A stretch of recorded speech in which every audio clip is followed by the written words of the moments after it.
Hello student, कैसे हो आप सब? उम्मीद है कि आप सभी बढ़िया होंगे।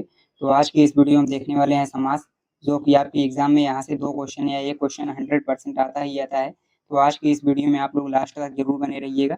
आज की इस वीडियो में पूरा समास को एकदम ट्रिक के साथ कवर करेंगे, जिससे आप लोग का कोई भी वहाँ पे कोई भी प्रश्न इससे बनता है तो आप लोग 100% उस प्रश्न को सही करके आओ। तो आज की इस वीडियो में आप लोग अगर समाज का ये जो पूरा चैप्टर देखते हैं तो 100% मैं कह सकता हूँ कि आप लोग पूरा का पूरा जितने भी क्वेश्चंस आएंगे आपके एग्जाम में 100% आप लोग एग्जैक्ट पूरा सही का सही करके आओगे। पूरा का पूरा जितने भी समास हैं आज की इस वीडियो में सारे समास को मैं ट्रिक के साथ आप लोग को बताऊंगा।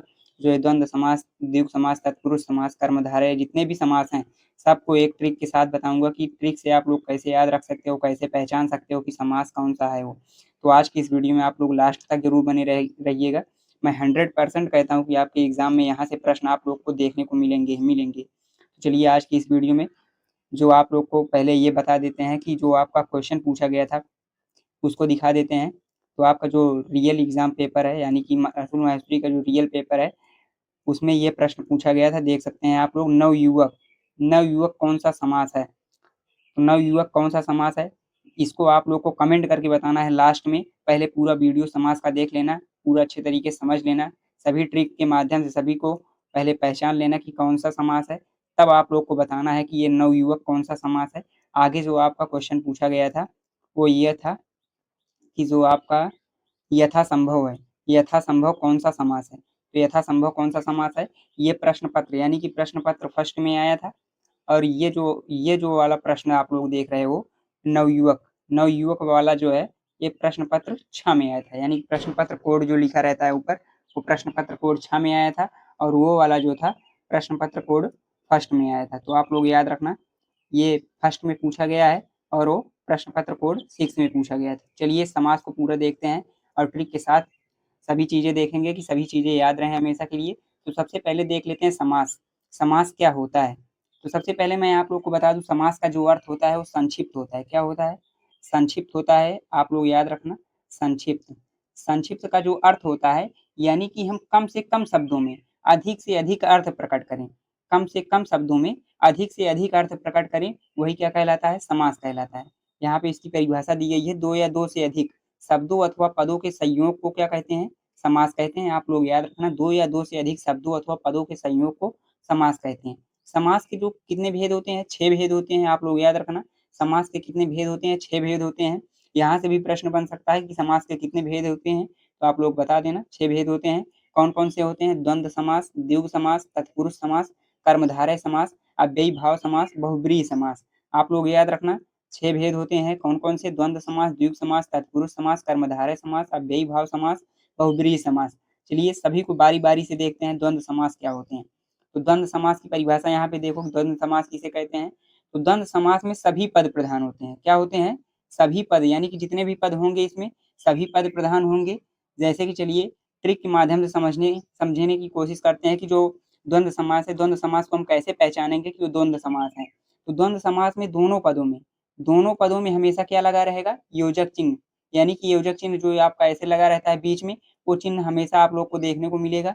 लेकिन एक बात हमेशा याद रखना है आप लोग को, दोनों शब्द विलोम होने चाहिए। कैसे होने चाहिए? दोनों शब्द विलोम होने चाहिए। जैसे कि विपरीत जिसको बोलते हो, यानी कि एक दूसरे के विपरीत ही होने चाहिए। अगर एक दूसरे के विपरीत वो शब्द हैं और उसके बीच में योजक चिन्ह लगा है तब वो हमारा क्या कहलाएगा? द्वंद्व समास।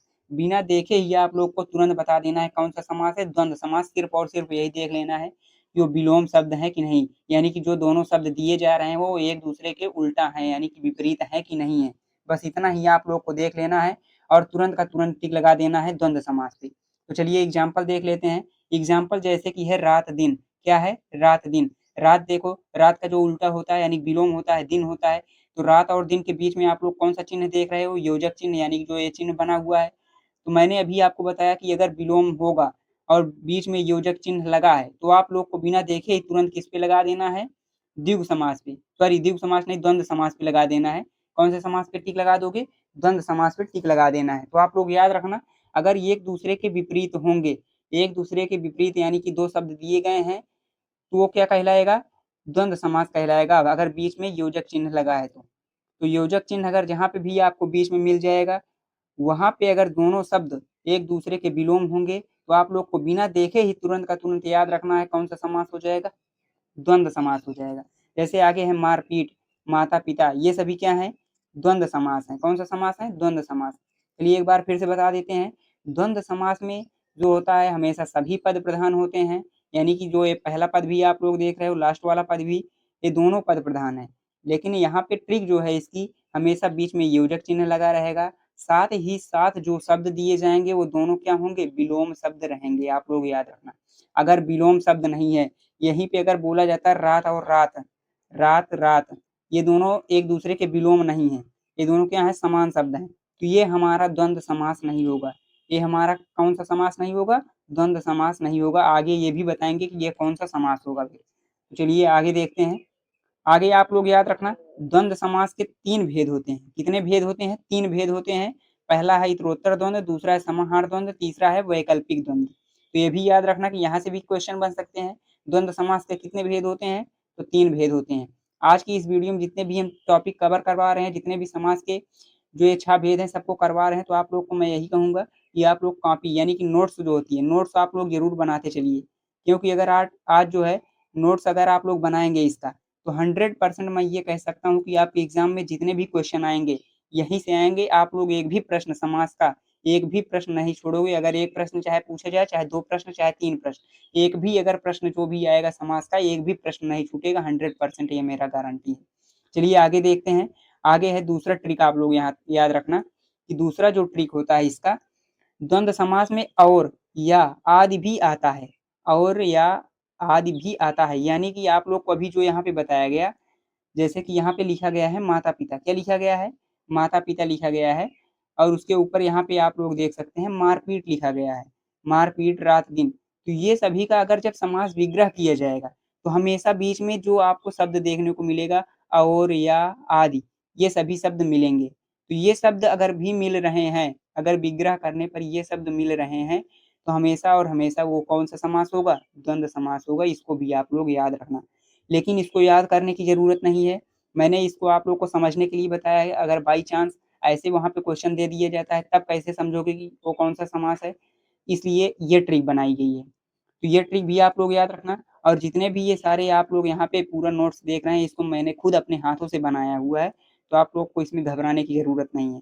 सब का सब पूरा ट्रिक के साथ देखेंगे।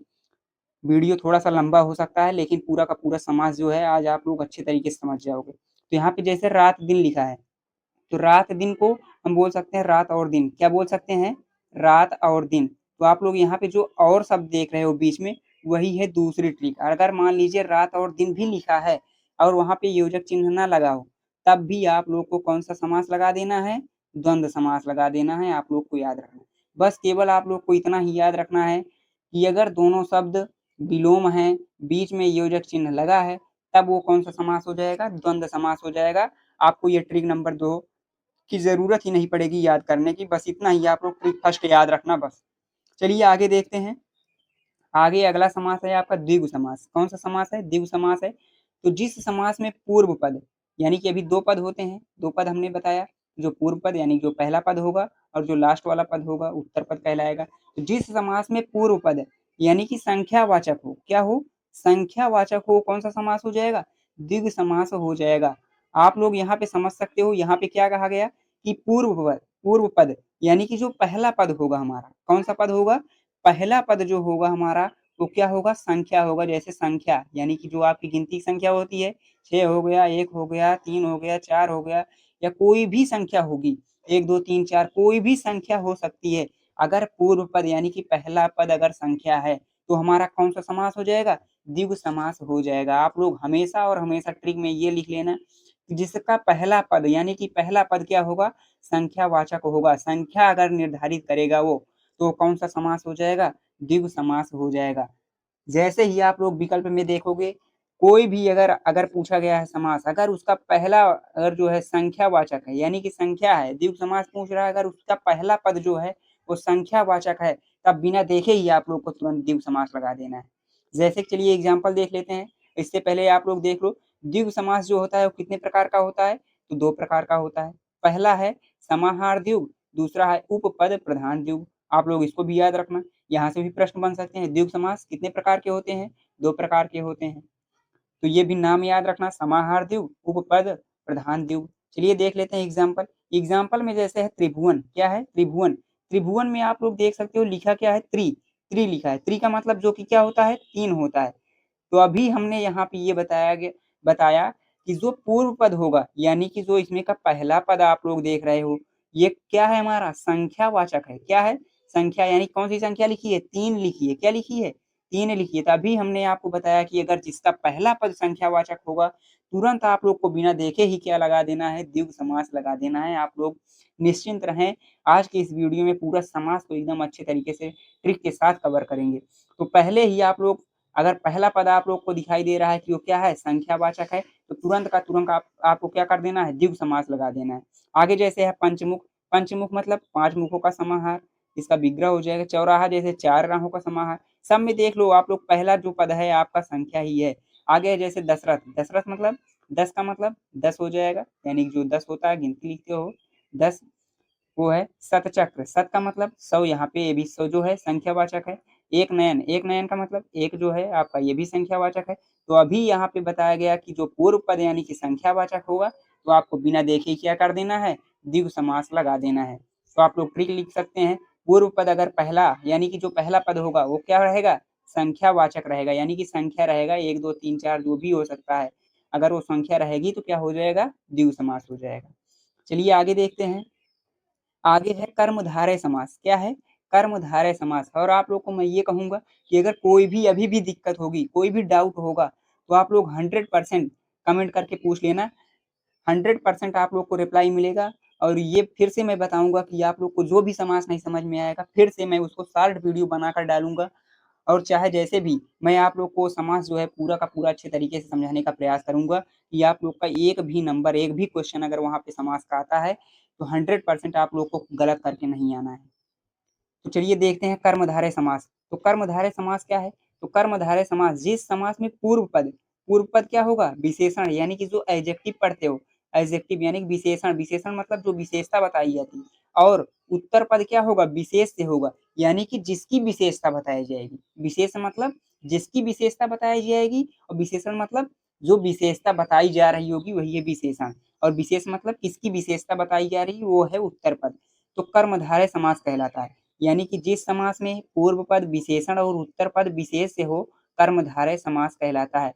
तो आप लोग याद रखना, पहला पद हमारा क्या होगा? इसमें का विशेषण होगा, यानी कि एडजेक्टिव होगा। उसके बाद जो उत्तर पद होगा वो विशेष होगा, यानी कि जो आपका जिसकी विशेषता बताई जाएगी। जिसकी विशेषता बताई जाएगी वो हमारा उत्तर पद होगा। वही हमारा, यानी कि पहला पूर्व पद क्या रहेगा? विशेषण रहेगा, और उत्तर पद विशेष रहेगा। तो हमारा वो क्या कहलाएगा? कर्मधारय समास कहलाएगा। तो जिसका भी पहला पद आप लोग को विशेषण देखने को मिले, और उत्तर पद यानी कि लास्ट वाला जो पद होगा वो आपको विशेष से देखने को मिले, तो हमेशा और हमेशा बिना देखे ही आप लोग को क्या कर देना है? कर्मधारय पर टिक कर देना है। चलिए समझ लेते हैं ट्रिक। ट्रिक यहाँ पे दी गई है, विशेषता बताने वाले समास को हम क्या कहेंगे? कर्मधारय समास कहेंगे। तो जैसे कि यहाँ पे एग्जाम्पल है महात्मा। क्या है? महात्मा है। महा का मतलब होता है महान, और तमा जो लिखा है आपका, ये क्या हो जाएगा? आत्मा। महात्मा का मतलब होता है महान आत्मा। क्या है? महान आत्मा। महान क्या है? हमारा विशेषण, यानी कि ये विशेषता बता रहा है। क्या बता रहा है? विशेषता बता रहा है। किसकी विशेषता बता रहा है? आत्मा की। यानी कि जो आत्मा होती है वो कैसी है? महान है। यही आप लोग को यहाँ पे बताया गया कि जो पूर्व पद होगा, पहला पद होगा, वो क्या होगा? विशेषण होगा। और जो उत्तर पद होगा आपका क्या होगा? विशेष से होगा, यानी जिसकी विशेषता बताई जा रही होगी। आत्मा जो है आपका विशेष से है, और जो महान है आपका, महान आपका विशेषण है। आत्मा क्या है? विशेष से है। तो यहाँ पे ही बताया गया विशेषण पहला पद होगा, और उत्तर पद जो होगा विशेष से होगा, यानी कि जिसकी विशेषता बताई जा रही होगी। आगे है महावीर। महावीर का मतलब महान वीर। महान है, जो वीर है वो कैसा है?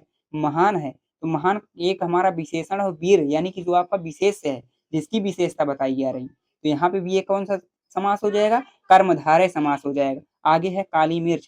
काली है मिर्च, यानी कि मिर्च कैसी है? काली है। काली यानी कि जो आपका पहला पूर्व पद विशेषण है, और जो लास्ट पद उत्तर पद क्या है आपका? विशेष से है। आगे है नील कमल। नील कमल का मतलब नीला है कमल। कमल कैसा है? नीला है।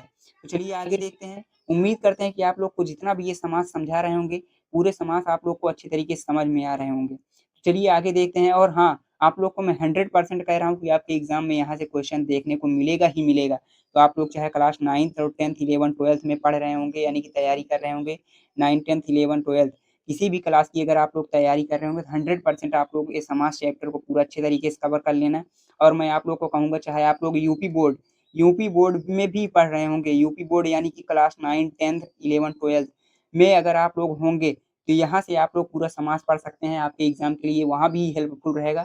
आप लोग कोई भी कर्मधारय समास या जो भी कोई भी समास होगा, द्विगु समास, द्वंद्व समास, समास में कोई भी समास होगा, तो आप लोग 100% उसका पूरा का पूरा आंसर यानी कि पूरा का पूरा क्वेश्चन सॉल्व कर ले जाओगे, अगर आप लोग ये वीडियो पूरा का पूरा फुल वॉच करते हो। चलिए आगे देखते हैं, आगे है कर्मधारय। कर्मधारय समास यानी कि आगे क्या है, 4 प्रकार के होते हैं। कर्मधारय समास कितने प्रकार के होते हैं? 4 प्रकार के होते हैं। पहला है विशेषण पूर्व पद, दूसरा है विशेष से पूर्व पद, तीसरा है विशेषणोभय पद, आगे है चौथा विशेष्योभय पद। तो आप लोग ये 4 पद भी याद रखना, कर्मधारय समास भी 4 प्रकार के होते हैं। कितने प्रकार के? 4 प्रकार के आप लोग याद रखना। चलिए आगे देखते हैं।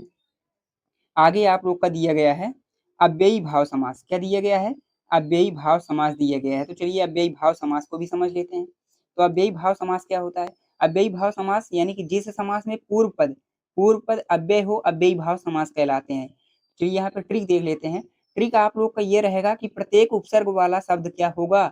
अव्ययी भाव होगा, यानी कि जिसमें उपसर्ग जुड़ा हो, यानी कोई भी आपका एग्जाम्पल होगा, अगर उसमें जो पहला पद आप लोग को देखने को मिलेगा वो क्या रहेगा? उपसर्ग रहेगा। जो आप लोग उपसर्ग और प्रत्यय पढ़ते हो, यानी कि प्रत्यय जो लास्ट में लगता है, उपसर्ग जो आप लोग का पहले लगता है, यानी कि यहाँ पे किसमें देखने को मिलेगा?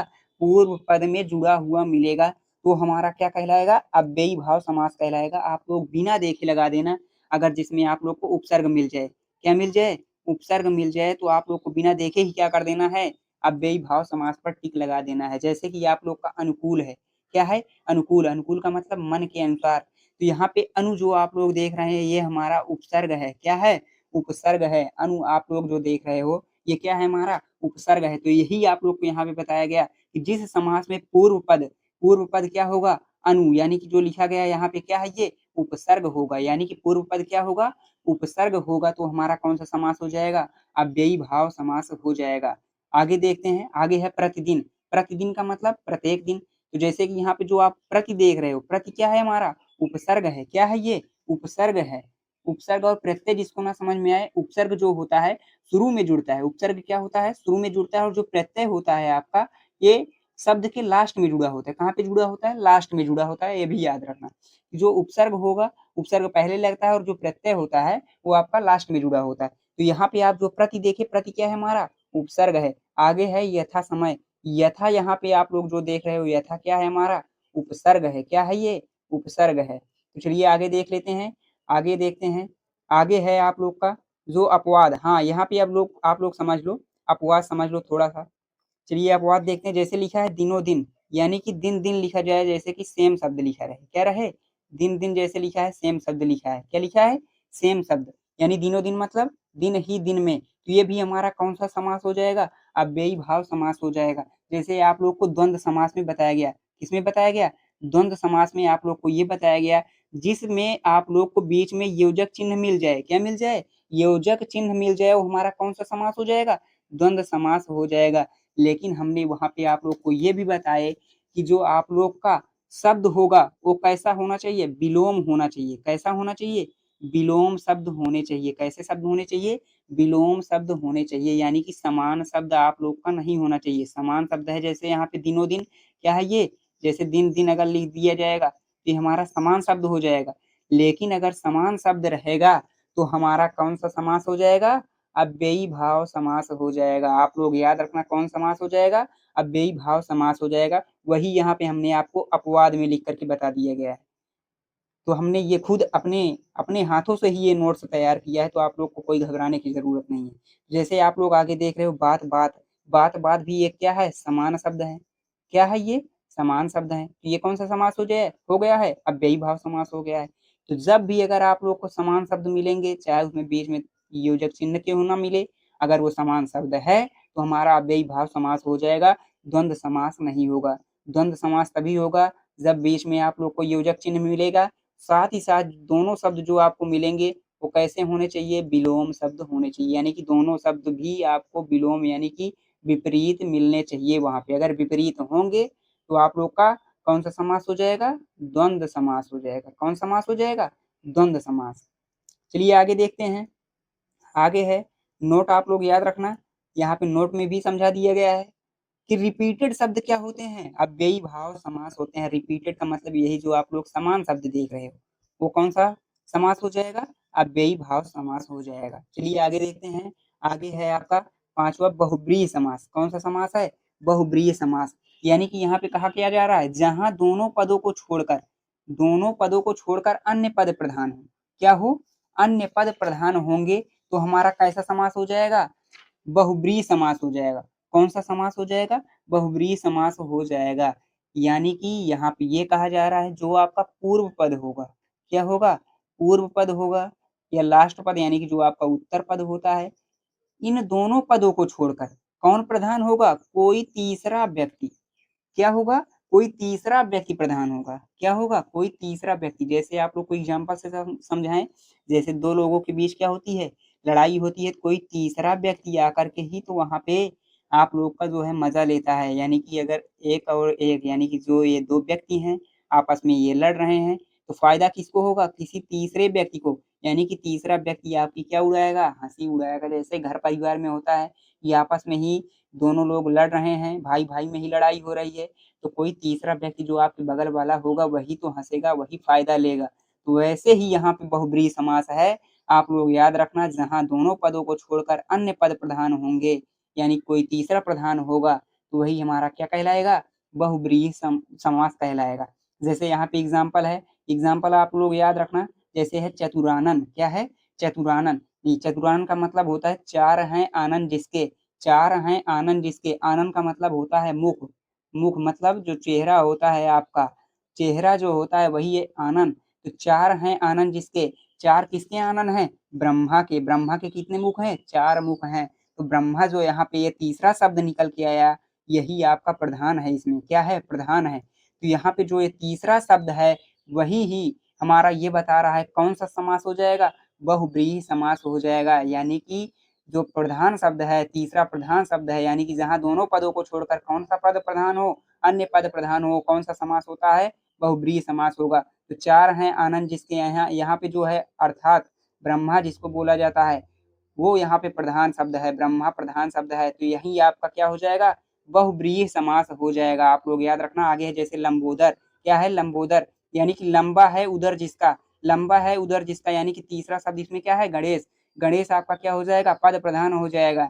यानी कि ये कौन-सा समास हो जाएगा? बहुब्रीहि समास हो जाएगा। आप लोग याद रखना, यहाँ पे दोनों पदों को छोड़कर कोई तीसरा प्रधान होगा, तो वही हमारा बहुब्रीहि समास हो जाएगा। आगे है दशानन, यानी कि 10 मुख हैं जिसके, 10 मुख किसके हैं? रावण के हैं। तो रावण यहाँ पे प्रधान शब्द हो जाएगा। तो कौन-सा ये हो जाएगा समास? बहुब्रीहि समास हो जाएगा। हमेशा याद रखना कि एग्ज़ाम्पल जैसे समझा दिए, आप लोग ट्रिक समझ लो। ट्रिक ये रहेगी कि कोई तीसरा पद प्रधान होगा। क्या होगा? कोई तीसरा पद प्रधान होगा। ये भी हमने आप लोग को जो कि यहाँ पे ही बता दिया। लेकिन ट्रिक आप लोग लिख लेना, कोई तीसरा प्रधान रहेगा जब, तो हमारा हमारा क्या कहलाएगा? बहुब्रीहि समास कहलाएगा। चलिए आगे देखते हैं। आगे है आगे है तत्पुरुष समास। क्या है? तत्पुरुष समास। क्या है? तत्पुरुष समास। तत्पुरुष समास को चलिए समझ लेते हैं। तत्पुरुष का अंतिम पद प्रधान होता है। कौन-सा पद प्रधान होता है? अंतिम पद यानी कि लास्ट वाला जो पद होगा, वो प्रधान होगा। और तत्पुरुष कितने प्रकार के होते हैं? तत्पुरुष के 6 भेद होते हैं, ये भी याद रखना। तत्पुरुष समास का जो है अंतिम पद प्रधान होगा और तत्पुरुष के 6 भेद होते हैं। जैसा है पहला कर्म, करण, संप्रदान, अपादान, संबंध, अधिकरण, तत्पुरुष समास। यानी कि कर्म, करण, संप्रदान, अपादान, संबंध, अधिकरण, ये 6 इसके क्या हैं? भेद हैं। तो किसके भेद हैं? तत्पुरुष समास के। तो आप लोग ये भी याद रखना, तत्पुरुष समास के अगर भेद पूछा जाएगा कितने होते हैं? तो 6 भेद होते हैं। चलिए सबको समझ लेते हैं बारी-बारी से। पहला है कर्म तत्पुरुष समास। क्या है आपका? कर्म तत्पुरुष समास। इसको ट्रिक से समझेंगे। ट्रिक इसमें ये रहेगी कि आपका जो कौन-सा? को का लोप मिलेगा, यानी कि ट्रिक में आपको क्या मिलेगा? बीच में आप लोग को शब्द का लोप मिलेगा। क्या मिलेगा? को शब्द का लोप मिलेगा। आप लोग याद रखना, जैसे यहाँ पे है माखन चोर, यानी कि माखन को चुराने वाला, को शब्द यहाँ पे आप लोग को लोप मिला ना, तो को हमारा यहाँ पे जो लगा है कौन-सा समास हो जाएगा? कर्म तत्पुरुष समास। लेकिन अगर ये सभी यानी कि 6 भेद इसके नहीं दिए गए होंगे, तब ये जो माखन चोर है आपका कौन-सा समास हो जाएगा? तत्पुरुष समास हो जाएगा। चलिए आगे देखते हैं। आगे जैसे है आप लोग का गगनचुंबी। क्या है गगनचुंबी? गगन को चूमने वाला। तो को यहाँ पे मिले भी को यहाँ पे भी आप लोग को मिला। ये कौन-सा समास हो जाएगा? कर्म तत्पुरुष। यानी कि जो आपका कौन-सा समास? तत्पुरुष समास। इसको याद रखना कि अगर आप लोग को यहाँ पे कर्म तत्पुरुष यानी कि जो भेद हैं, भेद अगर नहीं दिए होंगे, तब आप लोग कौन-सा टिक करोगे? तत्पुरुष समास टिक करोगे। अगर यहीं पे अगर 4 ऑप्शन इसमें के दिए होंगे, तब आप लोग क्या टिक करोगे? कर्म तत्पुरुष टिक करोगे। तो आप लोग ये याद रखना। चलिए आगे देख लेते हैं। आगे है मनोहन। क्या है? मनोहन। मनोहन का मतलब मन को हरने वाला। तो यहाँ पे भी आपको को का लोप मिला। तो आप लोग का ये क्या कहलाएगा? कर्म तत्पुरुष। कर्म तत्पुरुष मतलब तत्पुरुष समास। चलिए आगे देखते हैं। आगे है करण तत्पुरुष। क्या है? करण तत्पुरुष। करण तत्पुरुष में ट्रिक आप लोग को याद रखना है, से मिलेगा। क्या मिलेगा? से का लोप मिलेगा आप लोग को। जैसे कि है अकाल पीड़ित। क्या है? अकाल पीड़ित यानी कि अकाल से पीड़ित। आगे है कर्मवीर यानी कि कर्म से वीर। कर्म से वीर हमारा क्या हो जाएगा? करण तत्पुरुष हो जाएगा। आप लोग याद रखना। चलिए आगे है संप्रदान तत्पुरुष। संप्रदान तत्पुरुष का जो ट्रिक है, इसमें के लिए शब्द मिलेगा। के लिए का आप लोग को लोप मिलेगा। तो आप लोग इसको याद रखना। जैसे है देशभक्त। देशभक्त क्या होता है? देश के लिए भक्ति। देशभक्त मतलब देश के लिए भक्ति। आगे है युद्ध भूमि। युद्ध भूमि का क्या हो जाएगा? समास विग्रह। युद्ध के लिए भूमि हो जाएगा। तो यहाँ पे के लिए का लोप मिल रहा है आप लोग को।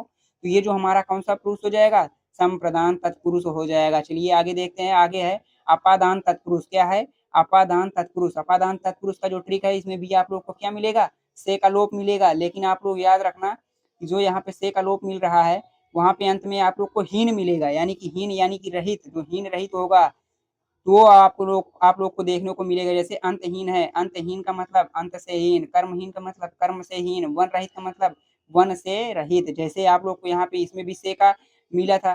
तो से का यहाँ पे जो आप लोग को मिला था से यानी कि जो वहाँ पे रहित वाला शब्द मिल रहा है, हीन शब्द मिल रहा है, वो सब नहीं मिल रहा है। अकाल पीड़ित यानी कि अकाल से पीड़ित। कर्मवीर मतलब कर्म से वीर। चलिए आगे देखते हैं। आगे है आप लोग का पांचवा है संबंध तत्पुरुष। क्या है? संबंध तत्पुरुष। संबंध तत्पुरुष में आप लोग को का मिलेगा, की मिलेगा, के मिलेगा। ये तीनों मिलेंगे।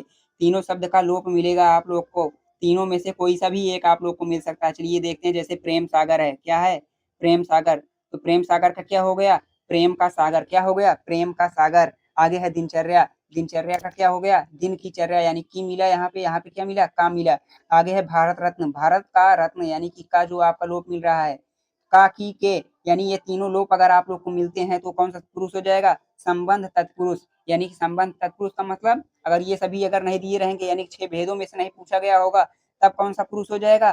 तत्पुरुष समास हो जाएगा। कौन सा समास हो जाएगा? तत्पुरुष समास को आप लोग को टिक करना है। आगे है आप लोग का, चलिए देखते हैं। लास्ट है आपका अधिकरण तत्पुरुष। क्या है? अधिकरण तत्पुरुष। अधिकरण तत्पुरुष में आप लोग को में और पर का लोप मिलेगा। क्या मिलेगा? में और पर का लोप मिलेगा। जैसे कि है गृह प्रवेश। क्या है? गृह प्रवेश। गृह में प्रवेश यानी कि में का लोप मिला। आत्मनिर्भर यानी कि आत्म पर निर्भर। पर जो यहाँ पे मिला, पर का लोप मिला। रंगधीर। सॉरी यहाँ पे रंगधीर लिखा है, ये रणधीर होगा। क्या होगा? रणधीर। क्या होगा? रणधीर। आप लोग याद रखना, रणधीर रहेगा। यानी कि रण में धीर। क्या हो जाएगा? रण में धीर। तो आप लोग को जो यहाँ पे में शब्द का लोप मिल रहा है, तो ये क्या कहलाएगा हमारा? अधिकरण तत्पुरुष। अगर यहाँ पे जो 6 भेद होते हैं, इसके 6 भेदों में से अगर आप लोग का ये पूछा जा रहा है, तो अधिकरण तत्पुरुष हो जाएगा। अगर यही 6 भेद नहीं दिया जा रहा है, तब कौन सा हो जाएगा? तत्पुरुष समास हो जाएगा। आप लोग इसको भी याद रखना। तो आज की वीडियो में आप लोग को पूरा समास यानी कि पूरा का पूरा समझा दिया गया, और पूरा का पूरा रियल प्रूफ भी दिखाया गया कि जो समास के क्वेश्चन बने थे, समास के क्वेश्चन यहाँ से बने थे। तो आप लोग को कमेंट करके बताना है नवयुवक कौन सा समास हो जाएगा, और साथ ही साथ आप लोग को यहाँ पे ये भी कमेंट करके बताना है यथासंभव में कौन सा समास है। तो आज की इस वीडियो में बस इतना ही। अगर आप लोग को इसका पीडीएफ चाहिए, डिस्क्रिप्शन बॉक्स हमारे टेलीग्राम ग्रुप का लिंक दिया गया है, वहाँ से हमारे टेलीग्राम ग्रुप को ज्वाइन कीजिए। और आप लोग को अगर कोई भी अतुल माहेश्वरी से क्वेरी करना है, या कोई भी आप लोग को कमेंट करके पूछना है, तो आप लोग पूछ सकते हैं, और 100% आप लोग को रिप्लाई मिलेगा। और मैं आप लोग को बताऊंगा कि आप लोग का जो अतुल माहेश्वरी का पूरा सिलेबस है, पूरा का पूरा कंप्लीट करके ही जाऊंगा। तो आप लोग इसके लिए निश्चिंत रहें। बहुत सारे जो भाई हैं वो बोल रहे हैं कि एक-एक दिन में पूरा 4-4 वीडियो यानी कि 3-3 वीडियो बनाओ। तो मैं आप लोग को बता दूं कि यहाँ पे पूरा प्रॉपर हम लोग को सुविधा नहीं है अभी। बहुत सारी यानी कि टीम हम लोग की नहीं है। हम लोग अभी यहाँ पे हम अकेले ही काम कर रहे हैं, जिसके कारण से ये जो है आप लोग का इतना वीडियो नहीं बन पा रहा है। बाकी आप लोग का ये 100% मैं कह रहा हूँ कि आप लोग का जो सिलेबस है पूरा का पूरा कंप्लीट कराऊँगा। तो अगर आप लोग को कोई भी प्रॉब्लम होता है अतुल मास्टरी में, तो आप लोग कमेंट करके ज़रूर पूछना। और आज का वीडियो कैसा लगा कमेंट करके आज ज़रूर बताना। मैं आप लोग को कमेंट करने के लिए भी नहीं कहता हूँ, लेकिन आज की इस वीडियो में आप लोग को कमेंट करके बताना है कि जो आप लोग का समाज चैप्टर पढ़ाया गया, ये ट्रिक के साथ पढ़ाया गया, तो आप लोग को कैसा लगा। तो आज की इस वीडियो में बस इतना ही। मिलते हैं नेक्स्ट वीडियो में, तब तक के लिए बाय बाय, टेक केयर।